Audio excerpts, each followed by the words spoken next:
Greetings, everyone. I'm Mar. Once again, this is my opinion. As you can tell from the title up there, I am continuing and beginning my trek through the 90s classic TV show that I grew up with, Batman, the Animated Series, BTAS.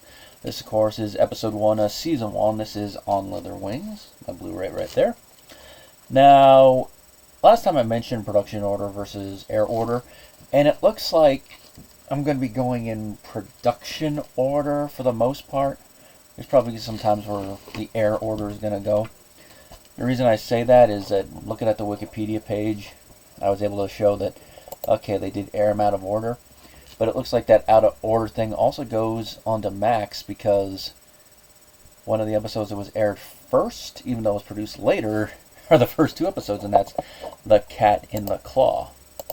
When you go by the other order that Wikipedia has on here, it's in its rightful place, which is 14 and 15, which is after Heart of Ice. So, just shows that it's interesting. And looking at this one, it makes more sense that no matter what order you go in, this should be the first episode you watch. Because even though this is technically not a pilot episode, it fulfills the function that a pilot episode would, and that is it introduces the world to the audience, sets up the character dynamics, and the status quo. And one of those status quos, of course, is Batman, his dual identity, and how he manages to balance the two of them. This episode was directed by Kevin Altieri, who also did episodes of Rambo Forces of Freedom. Yes, let's take an R-rated action series and make it for kiddies. Alf Tales, and he was also the storyboard designer and sequence director on the first film, Mask of the Phantasm. Teleplay was by Mitch Bryan. And of course we got Kevin Conroy voicing Batman. Got a brief appearance by Richard Mole as Harvey Dent. We got Robert Costanzo as Detective Harvey Bullock. We got the late great Rene Auberjonois as Dr. March, which I was listening to and I'm like, this sounds familiar. Why does it sound? Oh, it's him. Got Bob Hastings as Commissioner Gordon. Clive Reville as Alfred, and this was a role he would do for just a little bit, and if you're only used to how Alfred sounds in the films and later on, you can tell there's a similarity, but there's like a little bit difference in tone. Like this voice, he sounds a little deeper, even though it's still got that poshness to it that comes with Alfred. And we got Mark Singer as Kirk Langstrom. Now, if that name and the title tells you anything, the villain in this episode, of course, is going to be Man-Bat.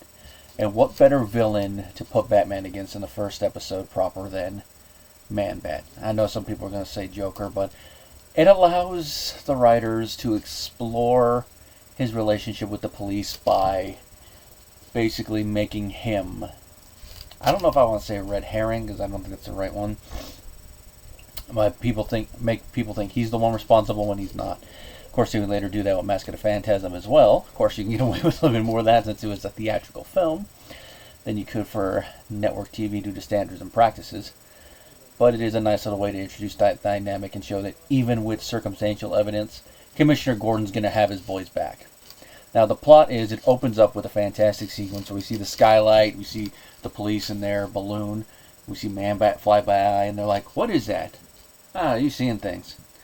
And the thing I noticed is that the cop that sees Man-Bat, he seems to be voiced by Kevin Conroy, because there's something about his voice that speaks of it. So I wouldn't be surprised if that is Kevin Conroy, because I know in the voice world that usually they'll have you do side characters as well. At least the anime dubbing, I know that's true. That's from some of the panels I've been to. And we see that Man-Bat is attacking these different companies and taking stuff. And there was one moment in there where I kind of felt called out because there was a security guard. I'm like, oh, here comes the security guard.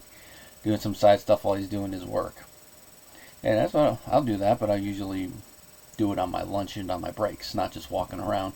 Although, I will admit, there'd be some times where I'd be humming and doing stuff to myself. So, I could kind of see why he's doing that.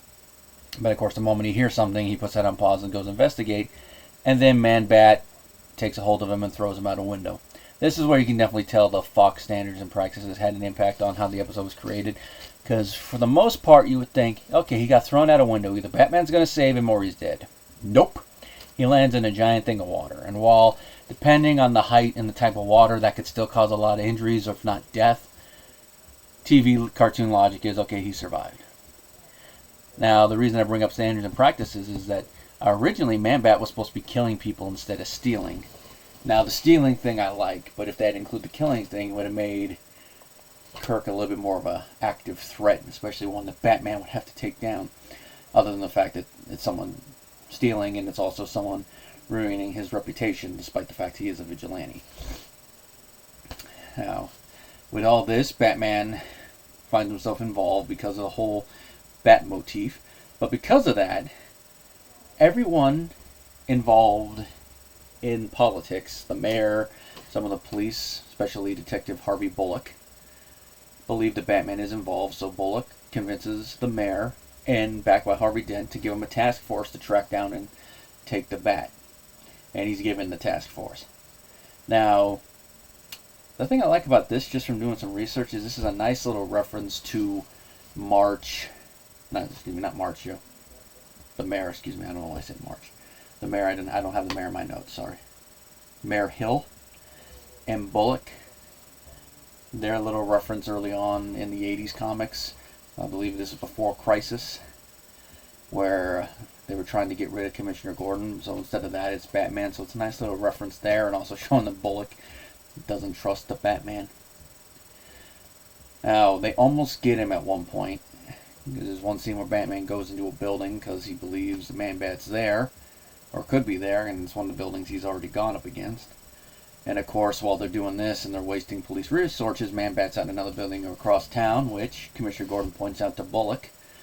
Batman gets out of there, saving one of the SWAT team members in the process, because another one was an idiot, threw a smoke bomb into a room where it obviously says that there's flammable material, and it causes an explosion.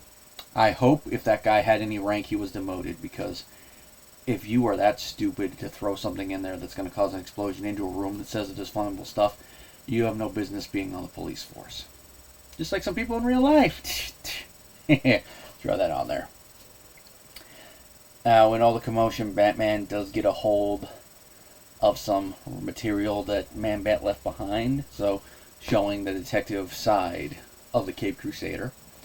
And in his Bruce Wayne persona, he takes it to the zoo, where we're introduced to Dr. March and Kirk Langstrom, along with Kirk's wife, who is Dr. March's daughter. Now, from the beginning, you can tell there's something a little off about March. He doesn't really like Bruce Wayne going in there. You donate money, you think you own it. By the end of the episode, we see there's probably a little bit more to it, that he's protecting Langstrom. The other two are a bit open about bats and all that. Now, he hands them the fibers he took, along with a recording of the sound that he got throughout the course of the episode. Now, Dr. March says, yeah, they're just regular brown bats, but Batman knows he's lying because he's already run it through the computer, and the thing that Dr. March tells him it is, he runs that through, no match.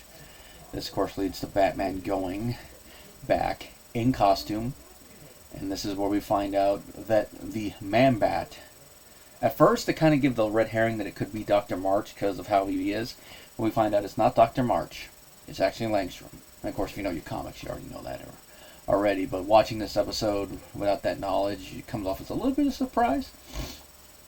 And Langstrom turns into Man-Bat and he starts fighting Batman. But I like that even when he's in his bat form, you still see a little bit of the humanity of the character underneath, because the moment his wife walks in and he's like, Kirk! And just the way he like shrieks, he's like, hey! He's like, honey, don't look at me.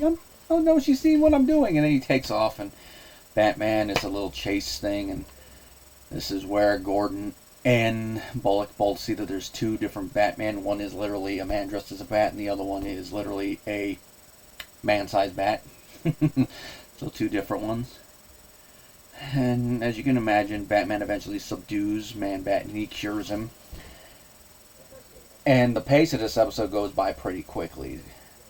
You could say there's a couple moments maybe where it goes by a little too quickly, but for a one-part episode it fits. And the ending part where Batman cures Kirk, mainly off-screen, other than like the hinting that he's going to do it and then showing the after effects, it works. But that's where you could say the pacing's a little weird, but hey, sometimes with network television that's what happens. And for a first episode, it does its job. In this episode, you really do see where the drawing on darker paper aesthetic adds to the gothic Art Deco, German Expressionist inspired art design. Like the one moment that it was really standing out for me, other than the background drawings, was when Batman first goes to the lab and we see Langstrom before Batman goes in. Just the way that the shadows are working. Like a Batman, you see him in the background emerge out of the shadows. You see Kirk moving through the shadows, how the shadows fall on everything. I'm like, oh yeah, this is art right here. This is why animation is an excellent art form, whether it's made for theatrical release or something like this. And you can really see that the people who made the show cared about the artwork and the animation for the most part, because from what I understand, as we go along, there's going to be times where the animation is going to be not so good and there's going to be off-model stuff, but we'll talk about that once we get to it. Like I said, for a first time, this is a good one. And to go into this is what Bruce Timm had to say about it. That he wanted this series to focus on mystery, mood, drama, as well as superhero action sequences. And Man-Bat fit into those categories perfectly. Another good example for why he should be a first episode guy. And he was chosen specifically, this is what Tim said, because he wasn't familiar to very many people outside of comic book fans. Nobody had any preconceived notions about him. It wasn't like the Joker, where you had to deal with people expecting him to be Jack Nicholson or Cesar Romero. Or probably more nowadays with that, probably also Heath Ledger. or because of this show, Mark Hamill. So that's another good reason. It's like we're going to swerve them. We'll throw them one that's a little different. And that's one thing I like about this show, is that it'll give you characters you expect and also ones you don't expect. And another thing to bring up is about this show is that the one way that I've heard the show described, and it definitely fits, is that it takes all the best elements from the comics. It takes them, puts them through a filter, and what comes out the other side. Think of it like making coffee. You take all the best elements of the beans, you cut them up and all that, and then you filter it, and what's in the cup is your coffee. This show is a coffee from the comics at the time. I mean, even if it's a character that I'm not a big fan of, like Bane, they'll give their version of it.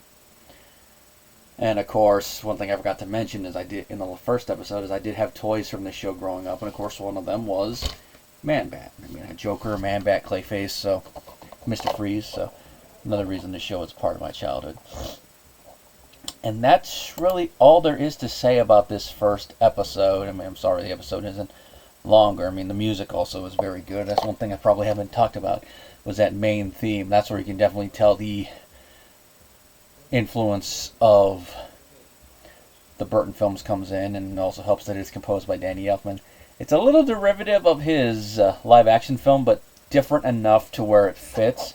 It's mainly like the background motif thing, and of course it fits with the recreation of their pilot that wasn't a pilot.